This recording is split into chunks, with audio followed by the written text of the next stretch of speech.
Are you looking to grow your dental practice and attract top-tier new patients? Discover the potential of digital marketing with a personalized strategy session. Join Lila Stone, the marketing director at Equa, for an exclusive 90-minute consultation. Lila and her team will dedicate 6 hours before your meeting to create a customized marketing plan specifically for your practice. This valuable opportunity is free of charge and comes with no commitments. Visit www.insuranceuntangledorg/MSM to schedule your meeting with Lila today. You'll also receive a free analysis report so you can start transforming your practice through the power of digital marketing. You are now listening to another episode of the Insurance Untangled Podcast, where we explore the various challenges faced by dental practices due to their reliance on insurance. Join us in this podcast as we dive deep into the issues surrounding dental insurance dependence and offer practical solutions and strategies to help you take control of your practice's financial future. When you scale beyond one location, the things that used to be manageable in your head suddenly need systems, dashboards, and clean data behind them. Without that foundation, growth slows down, problems hide longer, and decisions start getting made on instinct rather than insight. Welcome back to the Insurance Untangled Podcast, where we help dentists turn insurance struggles into growth opportunities by breaking free from PPO limits. I'm your host, Don Adeesha, and it's great to have you here. Today, we are stepping into the world of dental groups, where operations, accountability, and decision-making look very different from a single practice setup. And joining us is Vincent Cardillo. Vincent is a renowned dental industry leader with over 25 years of experience in executive and partnership roles, specifically focused on scaling dental service organizations, our lovely DSOs. He is the founder of Mava Dental Advisors, which provides outsourced C-suite services to dental groups. Throughout his career, he has proven track record of rapidly growing dental enterprises, including one group that ranked number 14 on the Inc. 500 list in 2014 with 12,896% of growth. Now, this episode is sponsored by Equa Marketing, the growth partner behind this podcast, and the team helping dental practice owners grow without grinding themselves down. With that being said, Vincent, welcome to the podcast. Hi, Don. How are you? Thank you very much for having me today. Greatly appreciated and excited to have this conversation with you. Absolutely. Now let's talk about what it actually takes to run a dental group well and why the numbers matter more than ever. So, Vincent, running operations for a dental group is completely different than running a single practice. What changes the most when a practice grows into a group, and where do most owners really struggle? Yeah, I mean, that's a great question, Don. So, a dental practice is a business at the end of the day. Mm-hmm. And, as you grow from one location to 2 locations, 3 locations, what we see with our experience with, we've worked with over 50 different emerging group practices. The things that we see doctors struggling with, number one is the org chart, right? Like who reports to who. We, as part of our onboarding process, we're like, okay, doc and team, why don't you guys put together, an organizational chart? And, we'll come back and take a look at it. And, there's lines all over the place. And, which is good, right? It's at least they're acknowledging it. But, in an organization, there has to be, clear lines to who is whose boss, really. So one is org chart. That's a very important thing to have. Second is accountability, right? What happens is because the org chart is not streamlined where everyone reports to one person, the accountability gets blurred and there's a lot of, Dr. Smith said this is okay, and then Mary said that's not okay, and Joe said it's okay, and then confusion happens, and there's no accountability, and you move on. The next area I would say is around standard operating procedures in writing, right? So, a practice, a good practice, everyone does what they do well. However, when you get to the next practice, the second location, the third location, you have to transfer this knowledge base over to the next location. So it's important to get as much and as many of those procedures that you do at the front desk, in the back, wherever it is, in writing, which then leads to our next area of concern is training. So once you have SOPs, that becomes a great tool and guide or beginning starting grounds to be able to put together a training manual and train people, right? So training becomes very important, right? You just can't throw people in a location and think they're going to do exactly what was done in location number one that was successful. And lastly, I would say knowing their numbers, right? And their metrics, right? Just even their profit and loss statement to understand exactly where they lie, and just understanding what a P&L is. So we found that as a pretty big gap also. Okay. Now, how do you coach an owner to really let go of the "I'll just do it myself" mentality during the first stage of scaling? Ooh, that's a good question, right? So,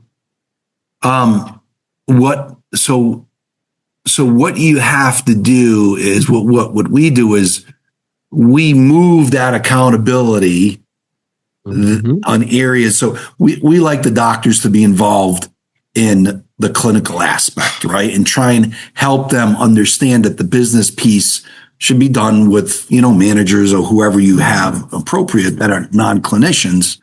And, as part of what we do, it's, there are weekly calls that go on and accountabilities, and we slowly move an accountability that the doctor typically does. We'll pick one and have that manager do it and, make the doctor feel safe, and have that manager go do a little piece, come back the following week, and then they do it well, or they make a mistake. And, our team coaches them with the doctor. And next thing you know, a little at a time, as the doctor sees that this person can actually do it, they actually get excited about it. They didn't think it could happen, or they just weren't able to let go. And then we have to continue to work with them and say, look, it's okay. It's a small mistake.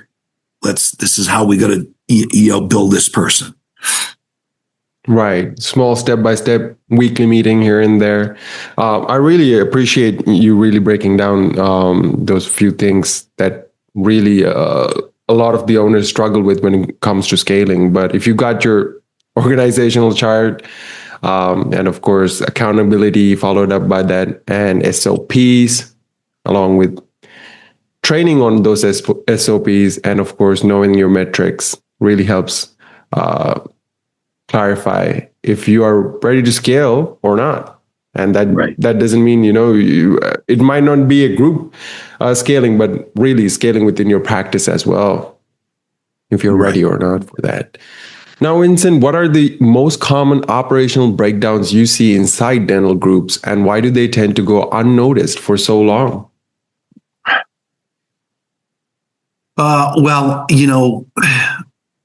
outside of the org chart, it's having the wrong people in the wrong position. So wrong people in the wrong seat. And, this is a common thing.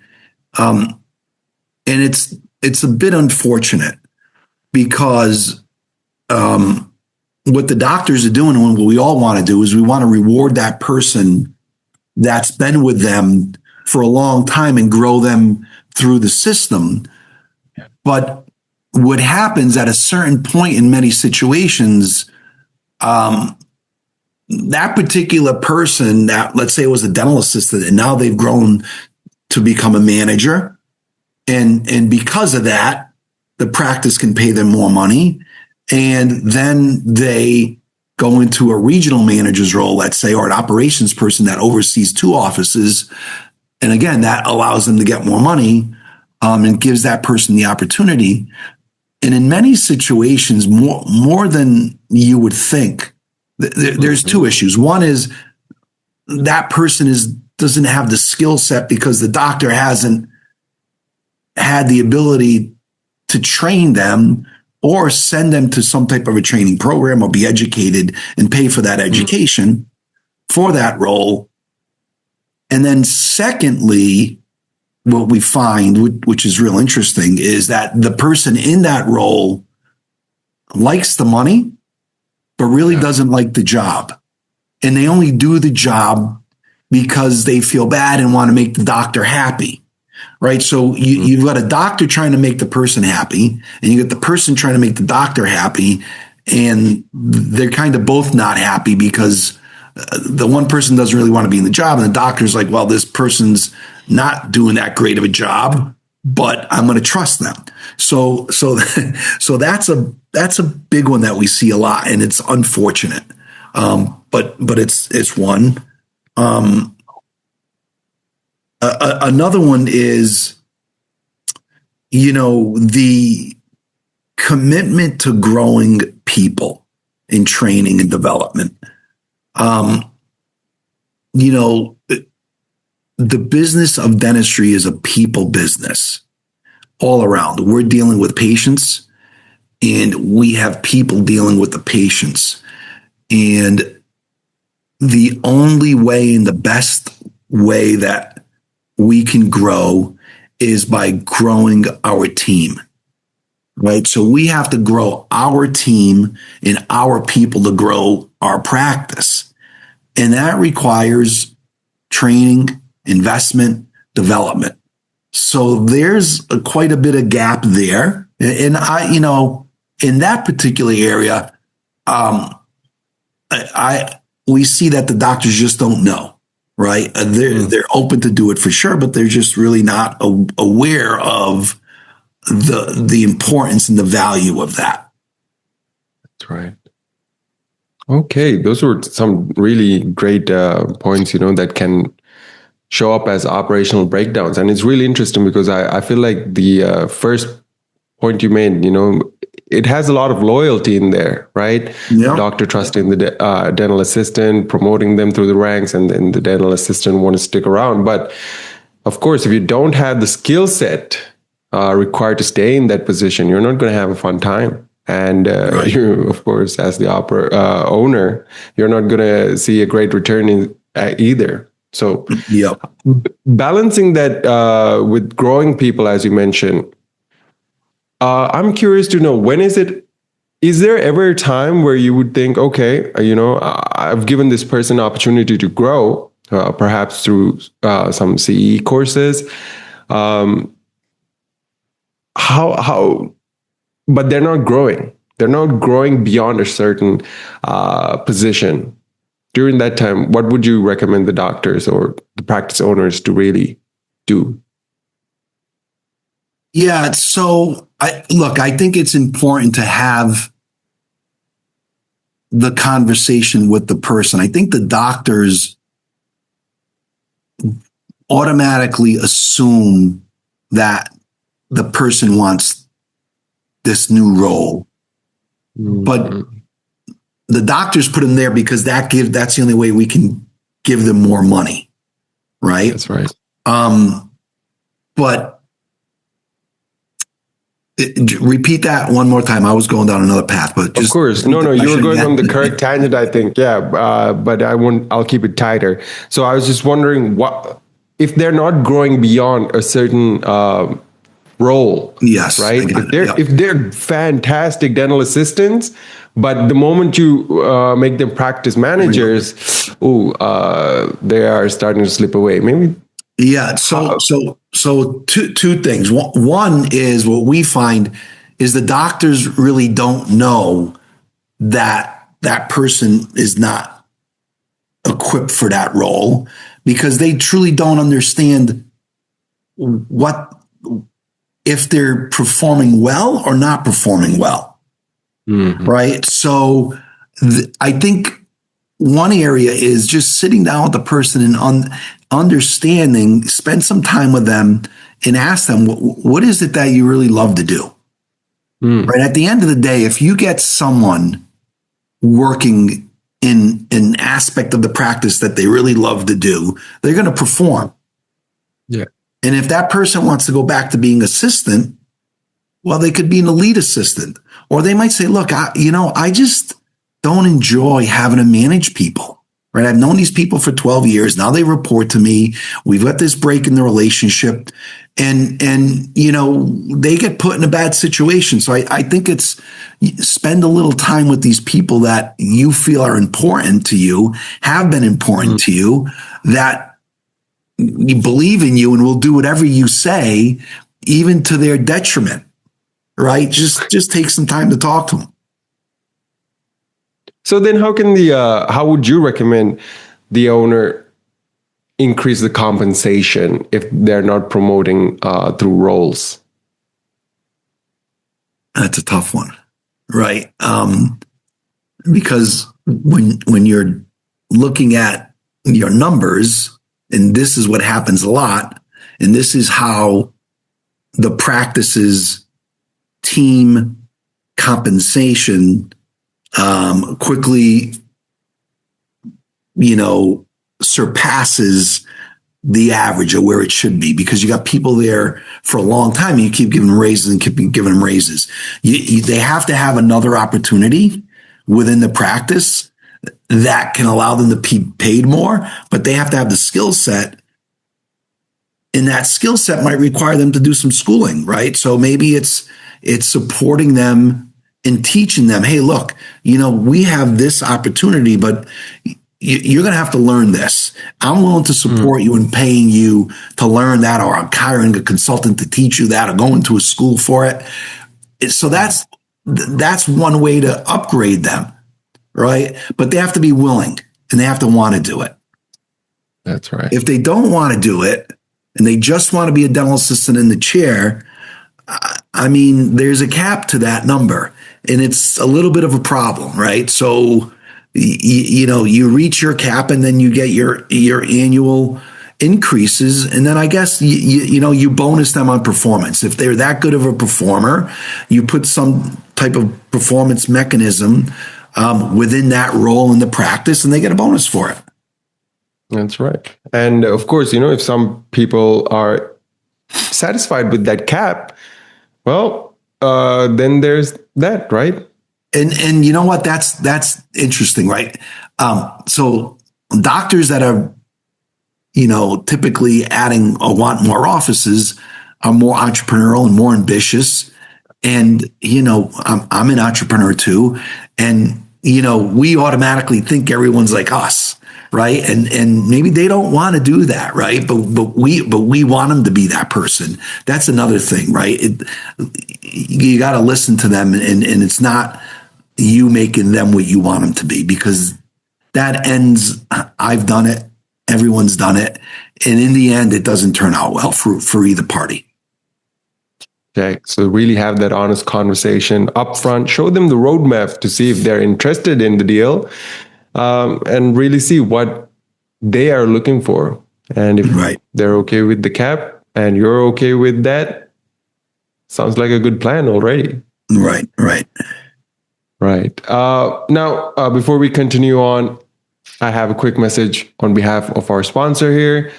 So much of practice growth comes from fixing the gaps that already exist inside the business. If you're listening and realizing there may be hidden opportunities inside your systems, operations, or patient flow, be sure to book an MSM session with Echo Marketing through our website, insuranceuntangled.com/MSM. I'll repeat that one more time, Insurance Untangled, that's one word, .com/MSM. It's designed to help practices uncover growth opportunities and strengthen performance. Now let's get back to our conversation. So Vincent, there are dozens of KPIs a group could really track, but not all of them are equally useful. Which KPIs actually matter the most, and which ones distract leaders from the real story? Yeah, this is a great question, right? And this is, for us, we've grown. We love metrics. We love KPIs. We look at hundreds of them. It actually brought us to a point to develop our own technology, which is called Pronto, which is a practice performance platform, where we bring data in from the practice management system, the accounting system, the human resource system, the phone system, the reputation management system, all the technologies around the practice, because everything is important. But from a high level, they're financial metrics, operational metrics, clinical metrics, and culture metrics. We would consider those as our 4 buckets of metrics. And within those, there are many metrics. And if you monitor all those and you can identify ones that need help, it's amazing what one small little metric can have on a practice. So when I talk about those 4 particular buckets, financial would mean the profit and loss statement, the cash flow statement, which is, what is your lab expense? What are your supply expense? What should it be to a budget? Having a budget and building the budget and understand what's in that budget and what those expenses are that you said you would have. So those are financial ones.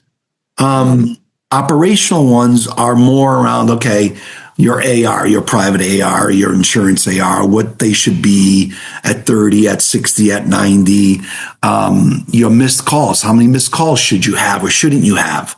That's right. The reviews, how many 5-star reviews do you get? How many do you want to get a month? Number of new patients.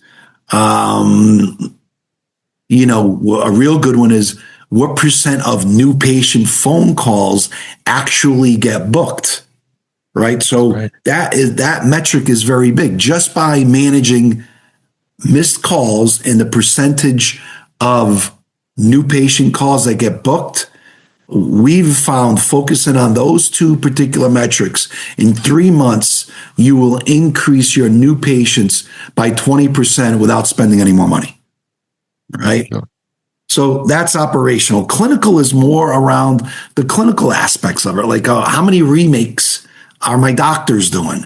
What is the perio % that we expect out of our hygiene department? If our state allows us to do laser treatment, what percentage of SRPs had lasered? And this one seems weird, but when you have a lot of practices, what are the % of new patients that either had a PNRX or an FMX? And unfortunately, it's never what you would think it would be. You would think it's 95% because 5% of the patients bring their own x-rays in, or they say they don't want them. But when you have a lot of practices, it's amazing how some offices are at like 60%. So they might be doing it, but maybe they're not charging it out. Either way, it's problematic. Right? Okay, that's a real number, right? Yeah. And then 4th is the culture, right? Is what is going on with our people? Are we growing them? What is our turnover by location or at office? And then what's our turnover by position, right? We manage a number of groups, and this office turnover is 35%. And they find out that 80% of the 35% is in dental assistants. Well, something's going on there, right? If you're not watching it, and what ends up coming out is, I don't know, they really don't like the doctor threw something at them. Something's going on in that practice. So those are the four buckets that we focus on. And like we said, we manage maybe 148 or so today. Every day it grows. And we have AI that goes through and says, okay, this practice, here are the top 20 areas to focus on. And they're random things, and those random things impact, right? If you reduce your employee turnover and get it in line, it's amazing how many more 5 stars review you got and how high your recall rate increases because people want to come back. I mean, that's a great breakdown, Vincent. And for our practice owners, listening in, tuned in, I'm just curious, if they don't have the systems in place, if they don't have Pronto, what's the best way to go about, really tracking these buckets? Financial, clinical, cultural, and of course. Well, the easiest thing is to get Pronto, right? No, I mean, look, we got driven to Pronto because we used to create these, very intricate Google sheets that or Excel sheets, right? Whichever ones that we would have the practices fill in. So you've got to track it. But then when you track it, you really have to look at it over time, right? So, I guess what I would say is put them in Google Sheets, right? And you have to have a benchmark. The important thing is a benchmark. What we find out is people will go into one of these dashboard companies out there and look at the data, and there's so much data in there, but they don't know what's right, wrong, or indifferent. So you have to learn the benchmark. Like what should my perio percent be? You can track it all day long, but how do you know if it's right, wrong, or indifferent?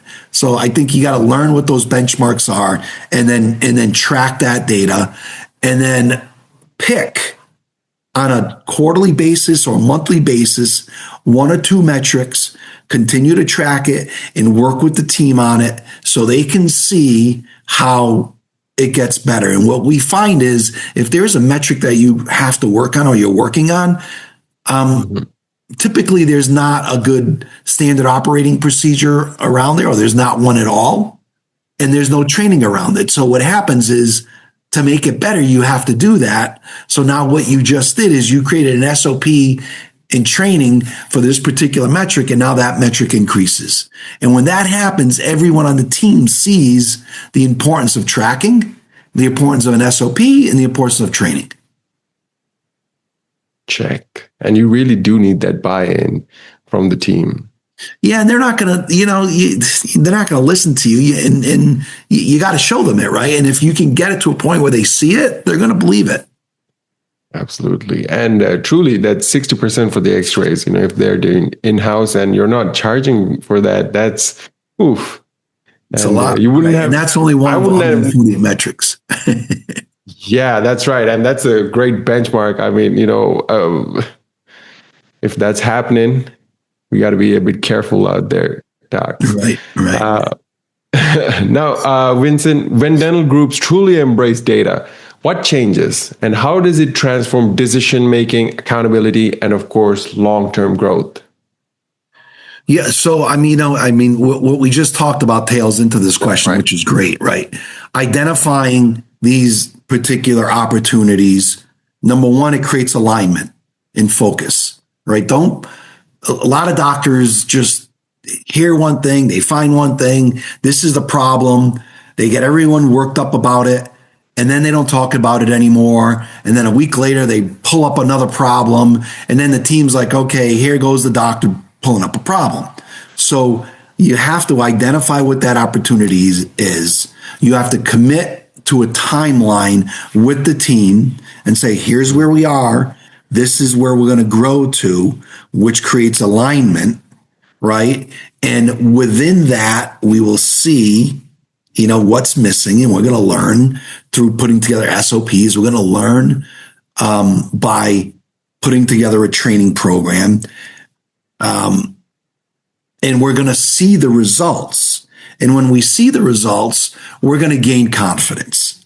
And when we start to gain confidence, especially the doctor that has one location and wants to grow, the biggest thing is for that person to feel confident about their numbers and what they're doing to go on to practice number 2. And that's what this would do. This would provide the owner doctor confidence in their existing practice and grow the existing practice or add another location if they wanted to do that. Check. That confidence is key. Yep. Absolutely. Now, Vincent, as we are just closing out the episode here, what would your golden nugget be for our listeners? The key takeaway from our conversation? I mean, I think it's a people business. Don't assume what your employees want, because sometimes the best employees, you put them in a bad situation. Communicate, have meetings, create alignment, and build the strong team and build people. When you do that, the rest will come. Check. And obviously you need metrics, right? I mean, that goes without being said. Yeah, I was just going to say, get Pronto. Yeah. Right. So dental groups don't grow by accidents. They grow through structure, visibility, and the right metrics guiding the right decisions. The groups that scale successfully are the ones that treat data as a leadership tool, not just a report. When operations, KPIs, and information work together, growth becomes predictable instead of stressful. So, Vincent, for the people listening in, if they want to get in touch with you, how can they find you? Yeah, they can go to the website, www.prontodental.com, or they can give me a call, 413-433-2550. Happy to chat with them and happy to help anyone. Amazing. So if today's conversation resonated with you, visit insuranceuntangled.com/resources and download the episode guide for this session. And if you're ready to build a stronger, more profitable practice, book an MSM session with Echo Marketing using insuranceuntangled.com/MSM. I'll repeat that one more time, insuranceuntangled.com/MSM. Don't just listen to the episode. Do take action. Any action would be great action. Because that's really where real value begins. I'm Don Adeesha, and on behalf of Insurance Untangled, we'll see you next time. Take care, everyone.